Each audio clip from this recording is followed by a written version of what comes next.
రీసెంట్గా సాయి ధరమ్ తేజ్, నిహారిక పెళ్లి చేసుకోబోతున్నారు అని కొందరు రూమర్స్ క్రియేట్ చేశారు. ఒక మనసు షూటింగ్ స్పాట్కి తేజు రెగ్యులర్గా వెళ్ళడం, నిహారికకి యాక్టింగ్లో మెలకువలు నేర్పడం, ఆ టైంలో క్లోజ్ అయ్యారని, తను ప్రొడ్యూసర్గా నిహారికతో మూవీ చేయబోతున్నాడని, బావా మరదల పెళ్లికి పెద్దలు ఒప్పుకున్నారని వార్తలు వచ్చాయి. వీటిపై తేజు స్పందించాడు. అసలు ఇలాంటి వార్తలు ఎలా పుడతాయో తెలియదు. నిహారిక నాకు చిన్నప్పటి నుండి తెలుసు.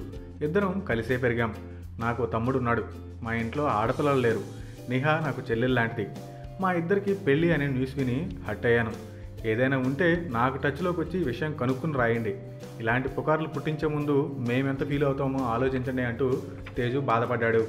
మొన్న ఈ మధ్య అల్లు శిరీష్ అఖిల్తో పెళ్లి క్యాన్సిల్ చేసుకున్న శ్రేయా భూపాల్తో కలిసున్న పార్టీ పిక్ చూసి శిరీష్ ఆమెని సిస్టర్ అని సంబోధించినా పట్టించుకోకుండా రకరకాలుగా గాసిప్స్ పుట్టించారు.